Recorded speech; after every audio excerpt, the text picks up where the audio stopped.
বাংলাদেশিদের ভিসা পেতে অনেক চ্যালেঞ্জ হচ্ছে। কেউ কনফারেন্সে গেল, কেউ কালচারাল অ্যাক্টিভিটিস এর নামে গেল, কিন্তু গিয়ে থেকে আসবে। আগে যতটা ইজি ছিল ওখানে গিয়ে এই একজন গিয়ে এটা উধাও হয়ে যাওয়া বা ইলিগালি থাকা, এটা আস্তে আস্তে সংকুচিত হচ্ছে। পৃথিবীর বিভিন্ন দেশে গিয়ে কি তারা থেকে যাচ্ছে, ইলিগাল হচ্ছে। More than 50% of it is আসলে গিয়ে থেকে যাওয়া। 22-এ আপনার the number of applicants increased, কোনো কোনো ক্ষেত্রে 200 to 300%। ওয়ার্ক পারমিট এলেই আপনার তার ভিসা হয়ে যাবে, সে তার জায়গা জমি বেচে টাকা পয়সা দিচ্ছে। অনেক দেশে কিন্তু অনঅ্যারাইভেল ভিসা ছিল, যে আগে ভিসা নিতে হতো না, তো তারাও অনেকটা এখন অনেকটা রেস্ট্রিকটিভ। মোস্টলি যারা অ্যাপ্লাই করে তারা সবাই জানে যে চেকলিস্টটা কি। এই আমি দেখেছি 99% ক্ষেত্রে ওনারা নিজেরা এটা পড়েন না। হাঙ্গেরিতেও কি বাংলাদেশিদের কাজের সুযোগ আছে? আমি কেন যাচ্ছি, ইন্টেন্টটা ক্লিয়ার হতে হবে, হ্যাঁ, এবং সেই অনুযায়ী প্রিপারেশন নিলে সুযোগ থাকবে। তো বাংলাদেশে এই যে ভিসা পাওয়া বা রিনিউ, তাদের ওয়ার্ক পারমিট, সো এই জিনিসগুলো কেমন, সার্ভিস কোয়ালিটি আমাদের? এইটা আর কোনো দেশে এত ইজি এটা আমি মনে করি না। মায়ের ওষুধের টাকাটা দিও, নিয়ে নিও। হাতে যখন নিও তখন বিল পে, ফান্ড ট্রান্সফার অথবা সেভিংস সবই হবে টেনশন ফ্রি।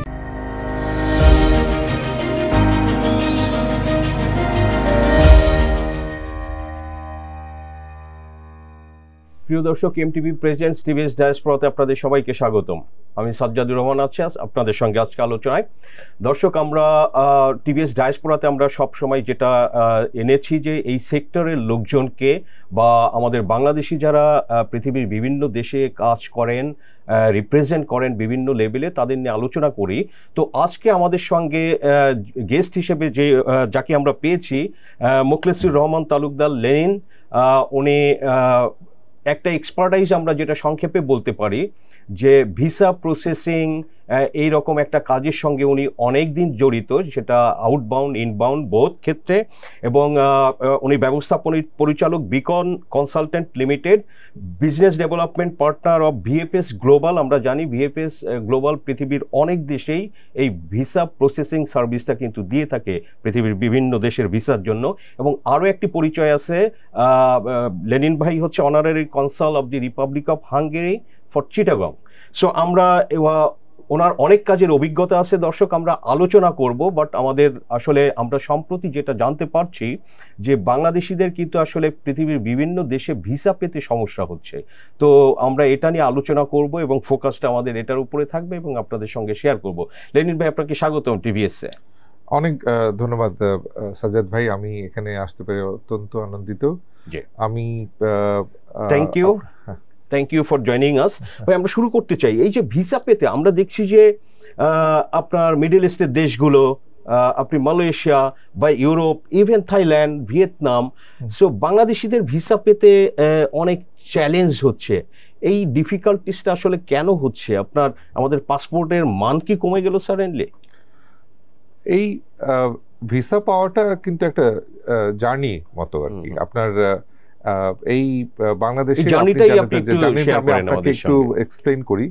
আমি নিজে যেহেতু অনেক বছর ধরে প্রচুর দেশে ট্রাভেল করছি, এখনো করে যাচ্ছি, তো আমাকে নিজেকেও কিন্তু এই ভিসার অ্যাপ্লিকেশনের এই প্রসেসটা, যে এই যে যন্ত্রণা, এটা সইতে হয়। হ্যাঁ, বাট এখানে আমরা যেভাবে দেখি ভিসা অ্যাপ্লিকেশন প্রসেসটা, এখানে তো অনেকগুলো ক্যাটাগরি ভিসা আছে বাংলাদেশে, যেমন এবং এমবাসি একদম ফুললি যেই কনসুলার সার্ভিস সহ, মানে ভিসা ইস্যুইং অথরিটি সহ আপনার যতগুলো এমবাসি ছিল, এখন কিন্তু সংখ্যাটা অনেক কম। অনেকগুলো আপনার ইস্টার্ন ইউরোপিয়ান অনেকগুলো আগে অনেকগুলো কান্ট্রি ছিল, সেগুলো বন্ধ হয়ে গেছে।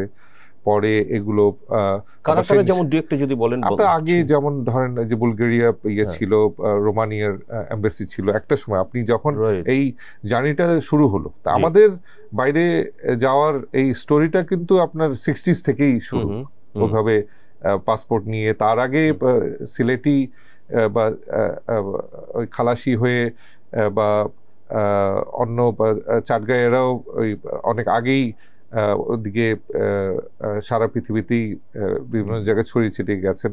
ইংল্যান্ডে যে 1870-এর পর থেকে খালাসি হয়ে যাওয়ার প্রবণতাটা, ওখান থেকে তো এই আমাদের সিলেটি ডায়াসপোরা, গ্রেটার ডায়াসপোরা ওনারা যাওয়া শুরু করেন, ওইটার একটা জার্নি। তারপরে 1945-এর দ্বিতীয় বিশ্বযুদ্ধের পরে আপনার ইকোনমিক বুম শুরু হলো বিভিন্ন দিকে। তো একটা রিস্ট্রাকচারের জন্য আপনার কর্মী দরকার ছিল, সেটার জন্য এখান থেকে ঢালাওভাবে মানে অ্যাপ্লাই করলে এত কাগজপত্র লাগতো না। আপনি জানেন যে 1990 পর্যন্ত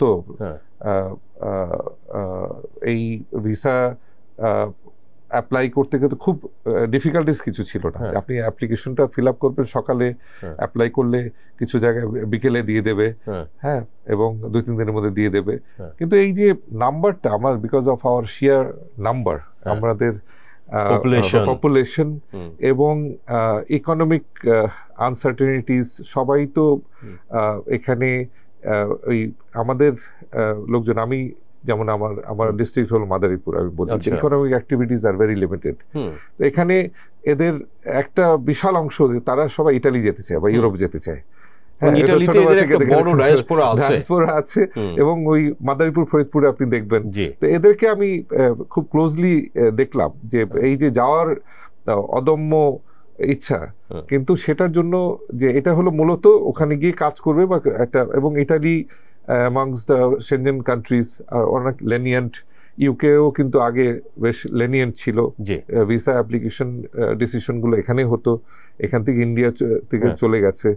হ্যাঁ, অনেকগুলো কারণ এটা যে এই বাংলাদেশে সবাই আমরা খুব 2-3 দিনে বা 1 সপ্তাহে ভিসা চাই, হ্যাঁ, এবং অনেক সময় যেটা নেসেসারি হয়তো ট্রাভেল, সেটা বাইরেও আননেসেসারিও ধরেন অ্যাপ্লাই করে দিই। অবশ্যই ধরেন এটা সবারই অ্যাপ্লাই করার একটা রাইট আছে, কিন্তু এই ইলিগাল, যেটা বলছিলেন যে 90s পর্যন্ত অনেক ইজি ছিল, এইটা তখন আমাদের পাসপোর্টটা তো তখন হাতে লেখা পাসপোর্ট, এইখানে ট্র্যাকিং, আপনার ইন্টারন্যাশনাল আপনার নেটওয়ার্ক যেটা অ্যাডভান্স প্যাসেঞ্জার ইনফরমেশন সার্ভিস, এইটা আস্তে আস্তে এটা মোর যত ডিজিটালাইজ হচ্ছে তত সবার এখানে এই মুভমেন্ট অ্যাক্টিভিটিস এগুলো সব ধরা পড়ছে। এখন আগে যতটা ইজি ছিল ওখানে গিয়ে এই একজন গিয়ে এটা উধাও হয়ে যাওয়া বা ইলিগালি থাকা, এটা আস্তে আস্তে সংকুচিত হচ্ছে। আরেকটা ব্যাপার হলো যে এই যে ইমিগ্রেন্টরা যায়, এটা কিন্তু একটা ওইসব দেশেরও কিন্তু একটা নেসেসারি, ওদের ইউরোপে ageing population, America and also illegal আপনার যে ইমিগ্রেন্ট যারা এখান থেকে যাচ্ছে বা আশেপাশের দেশ থেকেও, শুধু এটা বাংলাদেশের রিয়ালিটি না, আরো অনেকগুলো দেশের। এখন আমাদের ইকোনমিক বা এটা যুদ্ধ বিধ্বস্ত অনেকগুলো দেশগুলোতে এই আনসার্টেনিটিজ এর কারণে, ইকোনমিক এবং পলিটিক্যাল আনসার্টেনিটির কারণে এই সংখ্যা কিন্তু বাড়ছে দিনে দিনে। কিন্তু আপনার ওখানে ওই এক একটা ইকোনমিতে বা একটা দেশে ইলিগাল ইমিগ্রেন্টদের অ্যাবজর্ব করার ক্ষমতাও কিন্তু অত ওইভাবে জবের পরিমাণ বাড়ছে না এখন। কিন্তু বাংলাদেশিরা কি এরকম যাচ্ছে? আপনি যেটা হচ্ছে যে পৃথিবীর বিভিন্ন দেশে গিয়ে কি তারা মানে ট্যুরিস্ট ভিসা নিয়ে গিয়ে তারা থেকে যাচ্ছে, ইললিগাল হচ্ছে? মূলত আমার যেটুকু এক্সপেরিয়েন্স গত কয়েক বছরে, দ্য ইন্টেন্ট, যে ইচ্ছাটা, এটা আসলে মোটামুটি মোর দেন 50% অফ ইট ইজ আসলে গিয়ে থেকে যাওয়া। একটা যদি একটা ইউরোপের বা আমেরিকার বা সাউথ আমেরিকার ভিসা পাওয়া যায় বা এক জায়গায় আমরা মঞ্জিলে মকসুদে পৌঁছে যাব, এরকম একটা চেষ্টা থাকে। কিন্তু সেটার কিন্তু অফিসিয়াল প্রসেস আছে একটা, সেই সবাই ধরেন আপনি একটা পরীক্ষা দেবেন, পরীক্ষার জন্য তো আপনার একটা প্রস্তুতি লাগবে, সেটার একটা ফর্ম ফিল আপ করতে হবে, আপনাকে পড়াশোনা করতে হবে, আপনার ওইটার জন্য তৈরি হতে হবে, আপনার ল্যাঙ্গুয়েজ শিখতে হবে, সেই প্রসেসটাও কিন্তু আছে। কিন্তু আমাদের এই জাতিগতভাবে আমাদের এখানে যেটা সমস্যা, সেটা হলো যে উইদাউট এনি প্রিপারেশন আমরা শুধু চাই যে আমরা এখনই মালয়েশিয়া চলে যাব, বা এবং we are ready to spend any amount of money without preparation, এবং আমরা ভিসা নিয়ে চলে যাব এবং কোনো ডকুমেন্টেশন কোনো কিছু ছাড়া। আমাদের দেশে এটা অন্যান্য দেশেও বোধহয় কাছাকাছি রকমের এই সমস্যাগুলো আছে, কিন্তু আমাদের দেশে আমি দেখি যে এত কম্পালসিভলি এই কাজটা হয়। এইটা আমার কাছে খুব অবাক লাগে যে কিভাবে মানে উইদাউট এনি প্রিপারেশন এই যে পুরো একটা ইটস লাইক জুয়ার মতো, নিজেকে জীবন নিয়ে এটা জুয়া খেলার মতো, যে এটা দিলেই আমার লাইফ চেঞ্জ হয়ে যাবে। So this reminds me of old 19th century, যেমন ইউরোপ থেকে there has been a lot of exodus to America, যে এখানে গেলে আপনার জীবন চেঞ্জ হয়ে যাবে। So that we are now watching, মানে বাংলাদেশ এবং আমাদের এই সাউথ এশিয়াতে এই ঘটনাগুলো। তো এর মধ্যে আপনি আরেকটা যেটা বলছিলেন যে কেন এখন গত 2-3 বছর যাবত এমনকি থাইল্যান্ডের মতো দেশ ভিসা পাওয়া ডিফিকাল্ট হচ্ছে, ইউরোপ আমেরিকা তো বাদ দিলাম, ইভেন থাইল্যান্ড, এই মালয়েশিয়া গত বছরে হঠাৎ করে আপনার উজবেকিস্তান ভিসা বন্ধ করে দিল। তারপরে এটা বন্ধ করলো ওই যে আমাদের যখনই একটা পলিটিক্যাল অথবা ইকোনমিক আনসার্টেনিটি আসে, আমাদের এখান থেকে অনেক লোকজন যারা আসলে এই জায়গাটাতে দে see now even amongst students, এটা শুধুমাত্র ধরেন ওয়ার্ক ভিসার ক্ষেত্রে না, এটা স্টুডেন্ট ভিসার ক্ষেত্রে দেখবেন, এইটা ট্রাভেল ট্যুরিস্ট হিসেবে গিয়ে ওখানে থেকে যাওয়ার একটা চেষ্টা থাকে অনেকগুলো ক্যাটাগরিতেই গিয়ে, কেউ কনফারেন্সে গেল, কেউ কালচারাল অ্যাক্টিভিটিসের নামে গেল, কিন্তু গিয়ে থেকে আসবে। তো এই ইন্টেন্টটা থাকে যে আনসার্টেনিটি গুলো যত ডেভেলপ করবে তত এই সংখ্যা বাড়বে। এবং এটা হয়তো 2020-এ কোভিডের সময় একটু বন্ধ ছিল, তো তারপরের বছর একটু সাবডিউট ছিল, কিন্তু তারপরে 2021-এর পরে 22-এ আপনার the number of applicants increased phenomenally. এটা প্রায় 300, কোনো ক্ষেত্রে 200 to 300%, মানে প্রি কোভিড এর ইয়ে থেকে। এটা কি আপনি মানে সব দেশের ক্ষেত্রে এভারেজ বলছেন নাকি উজবেকিস্তানের ক্ষেত্রে? না, এইটা ইউরোপে। আমাদের এখানে লং টার্ম মানে ওই সার্টেনিটির কথা যদি চিন্তা করেন, যে যখন অ্যাপ্লিক্যান্ট যারা ইমিগ্রেন্ট আমেরিকাতেই যায়, আপনার কানাডা কিছু দেশ আছে আপনার, যেমন অস্ট্রেলিয়া, কানাডা, এগুলো জার্মানি, এমনকি জাপান, সাউথ কোরিয়া, এই সব দেশে কিন্তু প্রপারলি আপনার with good background, educational background, ওইভাবে কেউ যদি ল্যাঙ্গুয়েজ শিখে নিজেকে তৈরি করে নিয়ে তারপর যদি অ্যাপ্লাই করে, তো ভিসা পাওয়ার সংখ্যা কিন্তু বেশ ভালো এবং স্কোপও ছিল। কিন্তু লার্জ নাম্বার অফ অ্যাপ্লিকেন্টস আর অলসো একদমই মানে hardly literate, they are not prepared, unskilled. এমনকি স্কিল শুধু আমি বলছি এডুকেশনের দিক থেকে না, আমি বলছি আপনার স্কিল থাকতে হবে ওখানে গিয়ে আপনি কি করবেন। কারণ এইসব ইকোনমিগুলো ওরা কিন্তু স্কিলড ম্যান পাওয়ার চায়। প্লাস আমাদের কম্পেয়ার টু আস, এখন অনেকেই বলে যে ইন্ডিয়ার এখানে এরা এত বেশি গেছে, why they are getting large number of visas. আমি বলবো যে it's because there is more competition, they got more skills, they are also ওদের গভর্নমেন্টও এই ব্যাপারে বেশ কিছু ইনিশিয়েটিভ নিচ্ছে। এখানে যে এজেন্সিগুলোর তাদেরও অনেক দায়িত্ব আছে যে এটা প্রপার ডিউ ডিলিজেন্স করে এইখানে যাওয়া, এবং এই যে টাকা পয়সা আদান প্রদান করার, এইটারও কিন্তু একটা সিস্টেম আছে। বাট আমাদের বাংলাদেশে আমি যেটা দেখি যে হজ ফ্লাইটে কিছু প্যাসেঞ্জার যেতে পারলো না বা তারা রেজিস্ট্রেশন করলো, সেটা নিয়ে অনেক ওলটপালট হয়, হ্যাঁ, এবং অ্যাকশন হয়।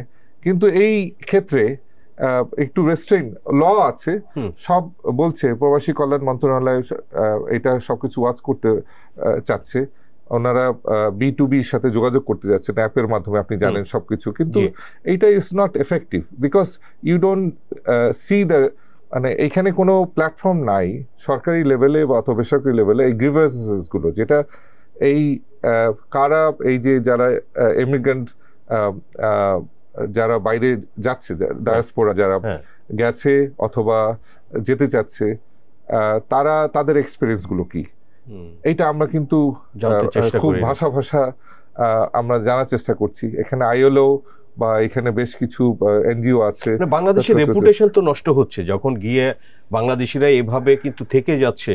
সো আপনি জানেন যে ইটালি কিন্তু একটা ভালো প্রেসার দিচ্ছে যে ইলিগাল বাংলাদেশিদের আসলে নিয়ে আসার জন্য।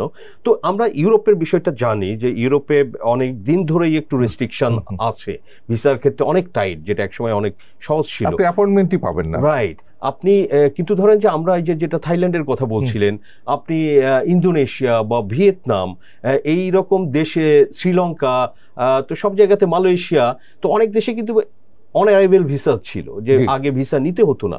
তো তারাও অনেকটা এখন অনেকটা রেস্ট্রিকটিভ, মানে একটু কম দেয় বা অনেক দিন পরে দেয়। এটা কেন হচ্ছে? ইভেন দুবাই, আপনি জানেন যে দুবাই ভিসাই দিচ্ছে না, ইউএই ভিসা ইস্যুয়েন্সটা আসলে সব ক্ষেত্রেই একটা বায়োলেটারাল এগ্রিমেন্ট থাকে, রেসিপ্রোকাল অ্যারেঞ্জমেন্ট। হ্যাঁ, আমরা কিন্তু অনেক লেনিয়ান বাংলাদেশ, আমরা সবাইকে খুব ওয়েলকাম করি। আপনি জানেন যে অনারেবল ভিসার ক্ষেত্রে ইউরোপিয়ান কান্ট্রিজের পাসপোর্ট হলেই আপনি এখানে অনারেবল ভিসা পাবেন। আফ্রিকান কান্ট্রি গুলো এটা আগে ওপেন ছিল, কিন্তু অনেক স্ক্যামের কারণে এটা একটু রেস্ট্রিক্ট করে দেওয়া হয়েছে। Otherwise people can come, whoever wants to come to Bangladesh. কিন্তু আমাদের বাইরে যাওয়ার ক্ষেত্রে যেই সমস্যাটা হয়েছে যে এই যে আপনার সবকিছুই আনসার্টেনিটি, এটা কোভিড ওয়াজ আনসার্টেনিটি, তার কারণে হঠাৎ করে এটা যখন একটু ইজ হলো, সবাই বাইরে যাবে, এইটা একটা এইটা এখন আপনি ভিসার জন্য আবেদন করলেন, এটা প্রপার কাগজপত্র সব দেওয়ার পরেও এটা তো প্রসেস করতে হবে একজন ভিসা অফিসার। এখানে বাংলাদেশে যে কয়টা এমবেসি আছে অফলাইন, যেগুলো ফিজিক্যালি ধরেন বিএফএস গ্লোবালের মাধ্যমে বা অন্য এজেন্টের মাধ্যমে নিয়ে, তাদেরকে তো স্কিল একদমই ওখানকার ইমিগ্রেশন অফিসারকে ফিজিক্যালি কিছু সময় দিতে হয়। এখানে আপনার তার ক্রেডেনশিয়ালটা অ্যাপ্লিক্যান্টদের ক্রেডেনশিয়াল দেখতে হয়, তারপরে তাদেরকে নিয়ম কানুন অনুযায়ী তার এখানে তার ইকোনমিক ব্যাকগ্রাউন্ডটা তার বোঝার চেষ্টা করে, কারণ এখানে তো কোনো ইন্টারভিউ নেই, কিন্তু কিছু কিছু ক্ষেত্র ছাড়া বেশিরভাগই অন্তত ভিজিট ভিসাগুলো আপনি যে কাগজপত্রগুলো দিয়েছেন জমা, ওইটার বেসিসেই আপনার কিন্তু ডিসিশন হয়। এটা কিন্তু একটু সময় লাগে। তো ইটস নট লাইক দ্যাট যে আমি এখন 2-3 সেকেন্ডেই আমি একটা ইয়ে করে ফেলছি। তো আর নাম্বার অফ ভিসা অফিসার সবগুলোতেই এটা ইজ লিমিটেড এখানে। যখন এবং ইচ্ছে করলেই যে একটা এমবেসিতেই আপনার large number of visa officer, মানে অ্যাপ্লিক্যান্টের সংখ্যা ফেনোমেনালি বাড়লে যে ওরা আবার নাম্বার অফ ভিসা অফিসার বা কনসুলার অফিসার বাড়াতে পারবে, এটা কিন্তু সবসময় ইটস নট আ রিয়ালিটি। ভিসার চাহিদা অনেক বেশি, এইটা ওই যে বললাম যে ইতালির ঘটনাটা তাই ঘটেছে, যে ওপেন হয়েছে, আমাদের ইউরোপে যাওয়ার একটা পথ খুলেছে ইতালি থেকে। এটা আমি বলবো যে এই পুরো রিকোয়ারমেন্ট ইজ নট 100% জেনুইন, মানে বেশিরভাগ ক্ষেত্রেই ধরেন এটা ইনফ্লেটেড। হ্যাঁ, সুযোগটা ছিল, এটা ওয়াজ খুবই জেনুইন সুযোগ, কিন্তু যেটা হয় আমাদের বাংলাদেশে, যেমন ধরেন এক একটা ইন্ডাস্ট্রিতে কেউ কোনো কিছু শুরু করলে সবাই শুরু করে দেয়। হ্যাঁ, তো এইটাকে ওই লার্জ নাম্বার অফ পিপল, আমি আমার আশেপাশেই দেখছি যে অ্যাপ্লিকেশন ওরা মনে করে যে তার নোলাবস্থা বা ইটালির ক্ষেত্রে ওয়ার্ক পারমিট এলেই আপনার তার ভিসা হয়ে যাবে, সে তার জায়গা জমি বেচে টাকা পয়সা দিচ্ছে, কেউ কেউ হয়তো ড্রাইভার করতে হচ্ছে, গাড়ি বিক্রি করে দিয়েছে যে এই চলে যাচ্ছে কয়েক মাস পরে। But that is not the reality, because এইটা ইট ওয়াজ মানে it was not expected by the embassy even, because they were not prepared. এইটা ওয়ার্ক পারমিট পেলো, সেটা পেলে ভিসার কোনো guarantee is not, even if also আপনি জানেন যে একটা ভিসা পেলেও সেইটা আপনি that is not a guarantee that আপনি ওই দেশে যেতে পারবেন। আপনাকে কিন্তু ওই ইমিগ্রেশন এখানে ফেস করে, হ্যাঁ, এইটা বুঝতে হবে। এই ইনফরমেশনটা পিপল, আমাদের যারা লার্জ নাম্বার অফ মোস্টলি যারা অ্যাপ্লাই করে তারা সবাই জানে যে চেকলিস্টটা কি। এই আমি দেখেছি 99% ক্ষেত্রে ওনারা নিজেরা এটা পড়েন না, নিজেরা বিয়ে করেন। আমি এই ভীতির কারণটা জানি না, এটা কিন্তু সারা পৃথিবীতে সবাই মোটামুটি নিজেরাই এটা করে, খুব ইজি। চেকলিস্ট অনুযায়ী কাগজপত্র ধরেন একটা অ্যাপ্লিকেশন ফর্ম ফিল আপ করবে, কিন্তু আমাদের একটা ফোবিয়া আছে ওভার, আমি যেটা দেখি যে, এবং we always depend on someone else. এইটা ক্ষেত্রে কিছু আপনার ইম্পর্টেন্ট ইনফরমেশন বা ইয়েগুলো খুব ছোটখাটো হয়তো এন্ট্রি, কিন্তু সেটা ওই যখন আপনি এজেন্টের উপরে ইয়ে করেন ওই জায়গাটাতে হয়তো ল্যাঙ্গুয়েজেবিলিটি কারণে সবাই এক্সপার্ট মনে করে। আমাদের ট্রাভেল এজেন্সি আসলে নিজেরই জানতে হবে, ওই অনুযায়ী করতে হবে। আপনি তো কনসাল জেনারেল, আপনার অনারারি কনসাল জেনারেল, যে কনসাল অফ হাঙ্গেরি বাংলাদেশে। তো একসময় আমরা এই রিসেন্ট সময়ে কিন্তু দেখেছি, গত কয়েক বছরে শুনি যে ইস্ট ইউরোপে বাংলাদেশিদের একটা কাজের সুযোগ তৈরি হয়েছিল, এবং রোমানিয়া সহ কোনো দেশ কিন্তু কিছু সেক্টরে বাংলাদেশিদের হায়ার করেছিল বা করার ইন্টেনশন দেখিয়েছিল। তো সেগুলোর আসলে কি অবস্থা? আপনি যদি ধরেন যে হাঙ্গেরিতেও কি বাংলাদেশিদের কাজের সুযোগ আছে, তো সেগুলো থাকলে কোথায় বা কিভাবে প্রসেস করবে আপনি যদি একটু বলেন, কারণ সবাই তো বিদেশে যেতে চায়, আপনি যেটা বললেন। তো আসলে এই যে ইস্ট ইউরোপে সুযোগ আছে কিনা, সুযোগ থাকলে কোন সেক্টরে কি স্কিল থাকতে হবে, বা ভিসা কাজের জন্য কি কি জিনিস জানতে হবে, আপনি যদি সংক্ষেপে একটু বলেন। আমাদের এই ডিজিটাল মানে ইন্টারনেটের যুগে কিন্তু সবকিছু আপনার হাতের মুঠোয়, মুঠোফোনেই আপনি সব জানা যেতে পারে। অফিসিয়াল পলিসি কি আছে এগুলো আপনি জানতে পারেন, কিন্তু ওই যে আমি বললাম যে you always depend on travel agents. ওখানেও ওই ল্যাঙ্গুয়েজেবিলিটির কারণে এটা অনেক কিছু লস্ট ইন ট্রান্সলেশন, এইটা হয়। এবং আমাদের এখানে একটা টেন্ডেন্সি আছে যে পজিটিভলি দেখাচ্ছে, অ্যাপ্লাই করে দেখি। It should not be like this. আপনি ট্রাভেলার শুড বি রেস্ট্রেইনড ফার্স্ট, যে আমি কেন যাচ্ছি, ইন্টেন্টটা ক্লিয়ার হতে হবে। হ্যাঁ, এবং সেই অনুযায়ী প্রিপারেশন নিলে সুযোগ থাকবে, কিন্তু তারপরেও রিজেকশনের স্কোপ থাকে। কারণ ওভারঅল আমাদের এখানে একটা লার্জ, আপনি জানেন যে আমি দেখেছি এখন উইথ ভেরি গুড ব্যাকগ্রাউন্ড, ওনারা কখন ট্রাভেল করেনি, একসাথে ফুল ফ্যামিলি হঠাৎ করে অ্যাপ্লাই করে ফেললেন, এবং কানাডাতে, অস্ট্রেলিয়াতে গট রিজেক্টেড। হ্যাঁ, অথবা দু একজন পেল। এখন এইটা ইজ ভেরি সাবজেক্টিভ, মানে এই যে ডিসিশন মেকিংটা অনলাইন। এখন সেনজেন ভিসাও কিন্তু এখন অনলাইনে হয়ে যাচ্ছে, সবকিছু ডিসিশন ইজ অনলাইন।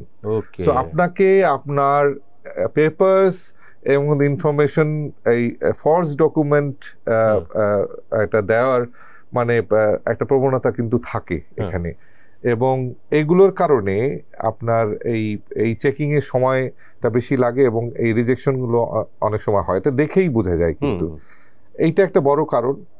আর আমি এখনো মনে করি যে যদি এক একটা দেশে, এইসব দেশই যাওয়ার, পূর্ব ইউরোপের দেশেও যদি আপনি ট্যুরিজমের জন্য যেতে চান, যারা যোগ্য এই ব্যাপারে, তারা যদি 2 মাস আগে থেকে প্ল্যান প্রোগ্রাম করেন, ওনারা অ্যাপ্লাই করতে পারবেন। বাংলাদেশ থেকেই অ্যাপ্লাই করা যায় অনেকগুলো দেশে, কিন্তু ডিসিশন এখন একটা কিছু সমস্যা আছে। আমরা ভিএফএস গ্লোবাল থেকে এটা চেষ্টা করা হচ্ছে, তা আমাদেরও অনেকগুলো decision making embassy is not in Bangladesh.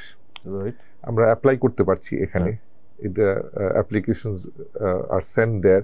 Interview করতে হলে আমাদেরকে ইন্ডিয়া যেতে হয়, আমাদেরকে আশেপাশে থাইল্যান্ডে যেতে হয়, ইন্ডিয়ার ভিসা দরকার হয়। তারপরে এর মধ্যে আমাদের মন্টিনিগ্রোর একটা ভিসার অ্যাপ্লিকেশনের জন্য অনেক ওরা চাচ্ছে বাংলাদেশ থেকে কিছু অফিসিয়ালি যাক, কিন্তু আপনি ভিসা অ্যাপ্লাই করতে পারবেন মন্টিনিগ্রোতে হলো কাছাকাছি দেশ হলো আবুধাবিতে গিয়ে অথবা বেইজিং এ।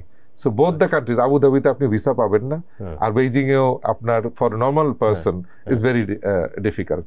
আপনি ইন্ডিয়াতে এখন মাঝখানে গত বছরে এই ভিসার সংখ্যা একদম ভিসা ইস্যুস বন্ধ হয়ে গেল, তারপরে একটু ওপেন হয়েছে, but communication is very Spurs. আমি দেখলাম যে জেনুইন কারণে অনেকে কনফারেন্সে যাবেন, এই ভিসার জন্য যাবেন, ইটস ভেরি ডিফিকাল্ট। এই প্রসেসটা খুব স্বচ্ছ ছিল, খুব ইজি ছিল, কিন্তু এখন আপনি even if with 2-3 months if you plan ahead, আপনি এখানে পথ খুঁজে পাবেন না, মানে ইন্ডিয়াতে গিয়ে আপনাকে। তো একবার হয়তো এই ধরনের এই ইউরোপিয়ান ভিসাগুলোতে, যেমন ধরেন রোমানিয়া কথা বলছি, তারপরে ক্রোয়েশিয়া, কয়েকটা দেশে এখন বাংলাদেশি ইমিগ্রেন্টের মানে জব ভিসার স্কোপ আছে। আপনি হয়তো জেনুইন কাগজপত্র নিয়েই তারা ইয়ে করলো, কিন্তু এখন যখন তাদেরকে বলা হবে আপনি এখানে আপনার ইন্ডিয়াতে যেতে হবে, আমরা ক্রোয়েশিয়ান অ্যাপ্লিকেশনটা এখানে আপনার ট্যুরিস্ট ভিসাটা এখানে আমরা নিতে পারছি বা করতে পারছি, কিন্তু আপনি যখন জব ভিসার ক্ষেত্রে আপনার ইন্টারভিউ প্রয়োজন হবে এবং আপনাকে দুবার যেতে হবে। একবার গিয়ে আপনি ওখানে গিয়ে জমা দিয়ে আসবেন, আবার আসবেন, ওরা এটা প্রসেস করে আবার সব ভেরিফিকেশন করে আবার আপনাকে যেতে বলবে, তুমি এবার পাসপোর্টটা দাও, তোমার যদি ডিসিশনটা পজিটিভ হয় তাহলে পাসপোর্টটা জমা দিলে তখন ভিসা হবে। তো এইটা একটা খুব ডিফিকাল্ট হয়ে গেছে। এই প্রসেসটা আমরা এখন বেশ অনেকদিন যাবতীয় গত বছর থেকেই চাপে পড়ি। আমরা চাই যে we would like to bring this application process here in Bangladesh, কিন্তু এখানে আমরা আমাদের সম্ভব হচ্ছে না। মন্ত্রণালয়ে অনেকগুলো অ্যাপ্লিকেশন পররাষ্ট্র মন্ত্রণালয়ে পড়ে আছে। এখানে এই পাসপোর্ট পাঠানোর ক্ষেত্রে আপনার তো এখানে আমরা পাঠাতে পারছি, হোম মিনিস্ট্রির পারমিশন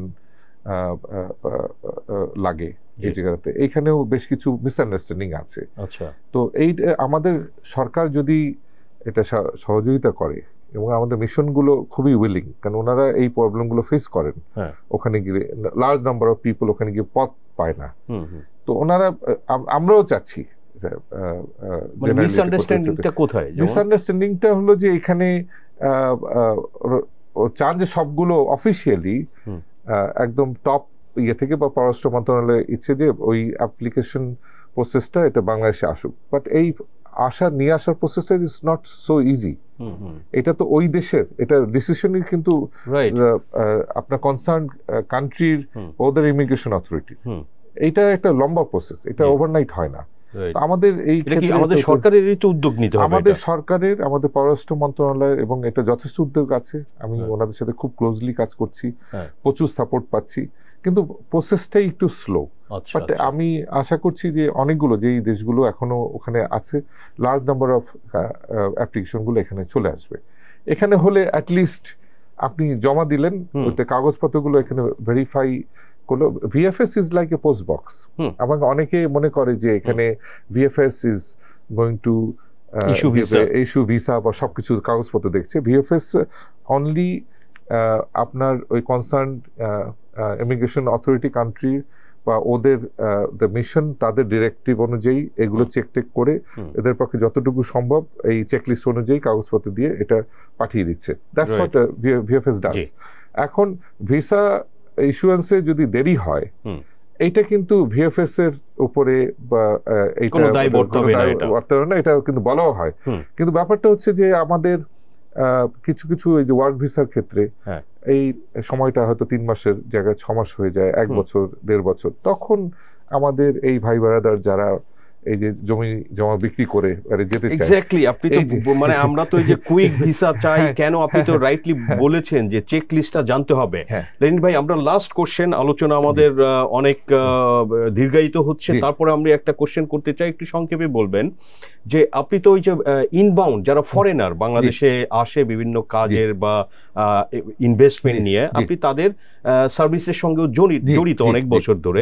তো বাংলাদেশে এই যে ভিসা পাওয়া বা রিনিউ, তাদের ওয়ার্ক পারমিট, সো এই জিনিসগুলো কেমন, সার্ভিস কোয়ালিটি আমাদের? আমরা তো অন্যদেরটা আলোচনা করলাম। আমি 1996 থেকে এই একটু সংক্ষেপে বলবেন। ব্যবসায় জড়িত, এবং আমার পার্সোনাল এক্সপিরিয়েন্স এত বছরে এখানে ওয়ার্ক ভিসা এবং আপনার ট্যুরিস্ট ভিসা, বিজনেস ভিসা পাওয়াটা যত ইজি বাংলাদেশ এখন পর্যন্ত সবসময় ছিল, এত অ্যাক্সেসিবল, এইটা আর কোনো দেশে এত ইজি এটা আমি মনে করি না। এটা অনেকে বলতে পারেন যে হয়তো যে বাংলাদেশ অনেক ডিফিকাল্ট করে রেখেছে, বরঞ্চ আমি বলবো যে Bangladesh is very welcoming for genuine businessman, genuine tourist and genuine আপনার যে এক্সপার্টিজ, ফরেন এক্সপার্ট বাংলাদেশে কিন্তু ওয়ার্ক যারা করবে, যে বাংলাদেশিরা যদি এখানে ওই কাজগুলোর জন্য উপযুক্ত না হয় অ্যাডভাইস করে, তাহলে ফরেন এক্সপার্ট আনা যেতে পারে ফর এ সার্টেন পিরিয়ড, এবং ওনারা এসে এইখানে বাংলাদেশিদেরকে ট্রেন আপ করবেন। এইটার ক্ষেত্রে মিসইউজ হয়েছে অনেকে এই জায়গাতে, কিন্তু লার্জলি আমার মনে হয় যে বিডা আগে যেটা বোর্ড অফ ইনভেস্টমেন্ট ছিল এবং BEZA, they are doing a very good job আমাদের এখানে in recommending the visas renewal. ওনারা কিন্তু ডিউ ডিলিজেন্স ফলো করেন, হ্যাঁ, এবং ওরা কিছু কিছু ক্ষেত্রে লেনিয়েন্ট, ওনারা কিন্তু ব্যবসা যাতে বাড়ে বাংলাদেশের জন্য সেটার জন্য কাজ করে যাচ্ছেন, সেই জন্য অ্যালাউ করেন।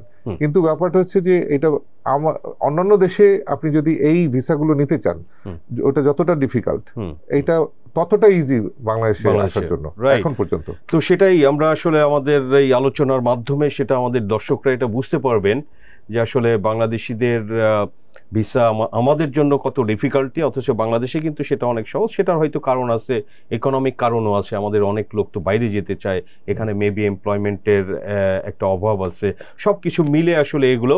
লেনিন ভাই, আপনাকে অসংখ্য ধন্যবাদ টিবিএসসি সময় দেওয়ার জন্য। অনেক ধন্যবাদ। বাবু টিউশন ফিসটা দিও।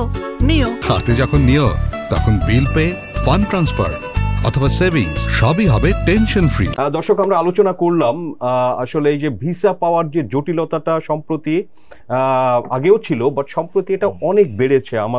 আমরা বিভিন্ন লেভেল থেকে সেটা শুনি যে বিজনেস ভিসা বা ওয়ার্ক পারমিট তো অনেক দেশেই রেস্ট্রিক্টেড, তো বিজনেস ভিসাও পাচ্ছে না। যারা অ্যাকচুয়ালি একটু ধনী শ্রেণী, তারা পুরো ওয়ার্ল্ডেই ট্রাভেল করেন বিভিন্ন সময়ে রাউন্ড দ্য ইয়ার, তো তাদের জন্যও কিন্তু অনেক দেশে ভিসা পাওয়া ডিফিকাল্ট হয়ে যাচ্ছে। তো আমরা সেগুলো আলোচনা করলাম। লেনিন ভাইয়ের এই ব্যবসার সাথে আছেন এই সেক্টরে 3-4 দশক, তো তার অভিজ্ঞতাটা আমরা শেয়ার করলাম। তো দর্শক, এখানে যে বিষয়টি আমরা বুঝলাম যে আসলে আমাদের ভিসা পাওয়া বা বিদেশে আমরা কেন যাব, প্রথমত সেই জিনিসটা আমাদের আসলে ঠিক করতে হবে এবং সেইভাবে প্রিপারেশন নিতে হবে। তারপরে এটার যে পেপারস সেগুলো সব কিছু দিতে হবে এবং আমাদের চেক লিস্টটা টোটাল যে জিনিসটা, দর্শক, আপনার ওয়ার্ক পারমিট পেলেই যে আপনি ভিসা পাবেন নো গ্যারান্টি, আবার ভিসা পেলে সেই দেশে যেতে পারবেন সেটাও গ্যারান্টি না। আপনি ওই দেশের এয়ারপোর্ট থেকেও ইমিগ্রেশন অথরিটি ফেরত দিতে পারে। তো আপনি এত টাকা দিয়ে খরচ করে যাবেন, আপনি জেনে শুনে যান। সেটাই হচ্ছে যে আমাদের আজকের আলোচনার কিন্তু মূল বিষয়বস্তু ছিল এবং আপনাদের সঙ্গে আমরা সেটা শেয়ার করলাম। দর্শক, আমাদের আলোচনা ভালো লাগলে লাইক করবেন, শেয়ার করবেন। আপনাদের সবাইকে ধন্যবাদ।